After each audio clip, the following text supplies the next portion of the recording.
Isang mapagpalang araw ng February 1, 2025 sa ating lahat kabayan. Narito po ang pinaka-latest update natin sa ating panahon. Kabayan, bago ang lahat, pasuyo po muna ng like and subscribe at pahit na rin po ng notification bell. Kabayan, ngayong araw ng Sabado, dalawang weather system na lang po ang siyang nakakaapekto po dito sa ating bansa.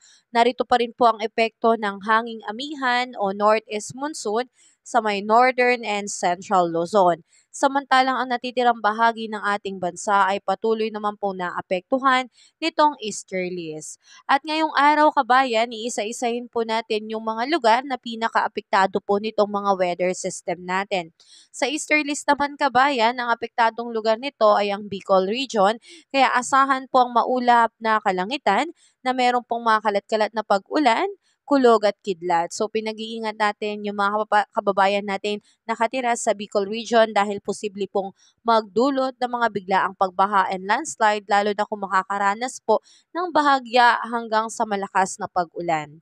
Samantalang kabayan, apektado naman po ngayon ng northeast monsoon ang area naman po ng Cagayan Valley, Cordillera Administrative Region, kasama ang Aurora at Quezon. Kaya asahan ang pagkakaroon po ng maulap na kalangitan na may kasama rin pong pag-uulan. Ganon din kabayan, apektado rin po nitong northeast monsoon ang area naman po ng Metro Manila, Ilocos Region, the rest of Central Luzon, and the rest of Calabarzon. Kaya asahan natin kabayan sa umaga hanggang tanghali, fair weather po tayo. Pero pagsapit ng hapon at sa gabi, bahagyang maulap hanggang sa maulap na kalangitan na may isolated light rains o pag-ambon lamang kaya wala po itong significant impact.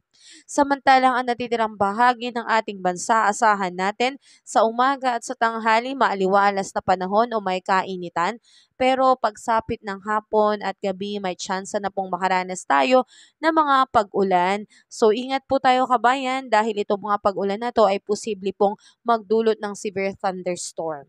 So ngayon kabayan, pagdating naman sa ating air temperature ngayong araw ng Sabado, inaasahan natin na sa Lawag ay aabot po ng 32 degrees Celsius, sa Tugigaraw ay 29 degrees Celsius, Baguio 24 degrees Celsius, Metro Manila 31 degrees Celsius, Tagaytay 29 degrees Celsius at sa Legazpi naman po ay 30 degrees Celsius.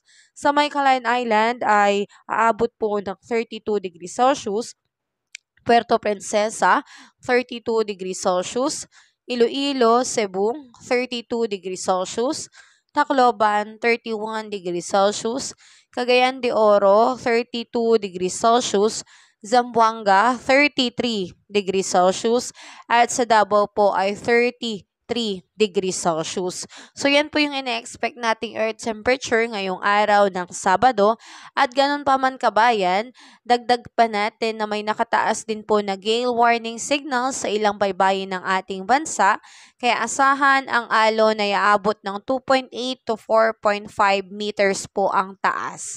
So dito po yan sa may eastern coast ng Cagayan, Isabela, the northern coast ng Aurora, and the northern and eastern coast ng Catanduanes.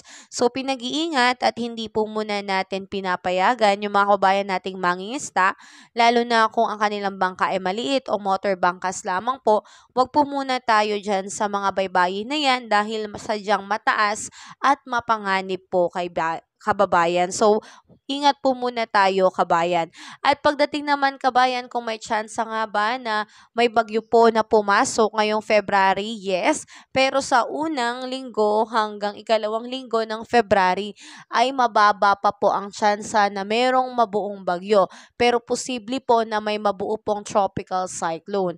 Ganun pa man kabayan, ito pong tropical cyclone na to ay direkta pong mararamdaman dito po sa bahagi ng Silangan silangang Mindanao at Visayas. Kaya pinag-iingat natin yung mga kapatid po natin dyan dahil kapag may tropical cyclone, posible po itong magdulot ng mga malalakas din po na pag-ulan at ganun din po bugso ng hangin.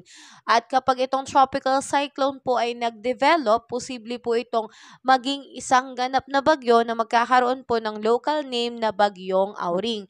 Pero sa ngayon, ayon sa forecast ng DOST Pag-asa, ay mababa pa po ang tsansa na may bagyong mabuo. Pero ganun pa man kabayan, maganda na po na tayo po ay laging handa at laging updated sa ating panahon. So malinaw po ito kabayan, ngayong araw na ito, February 1, ay wala pa pong bagyo, pero sa mga susunod na araw at susunod na linggo, posibleng may mabuo pong sama ng panahon o tropical cyclone. Yun nga lang, mababa ang tsansa na ito po ay maging ganap na isang bagyo. So ipanalangin natin kabayan na sana nga ito ay hindi matuloy o kung sakasakali man kabayan, sana hindi po ito maglandfall sa ating bansa at hindi po magkaroon ng malaking epekto po o kasiraan lalo na po sa kabuhayan natin. So tayo po ay maging updated kabayan at patuloy pa po kitang i-update sa ating ulat panahon. Ako po ay patuloy na makikisuyo ng iyong suporta sa pamamagitan ng like and subscribe at pahit na rin po ng notification bell. So ingat tayo kabayan, have a safe day po sa lahat. God bless sa iyo kabayan.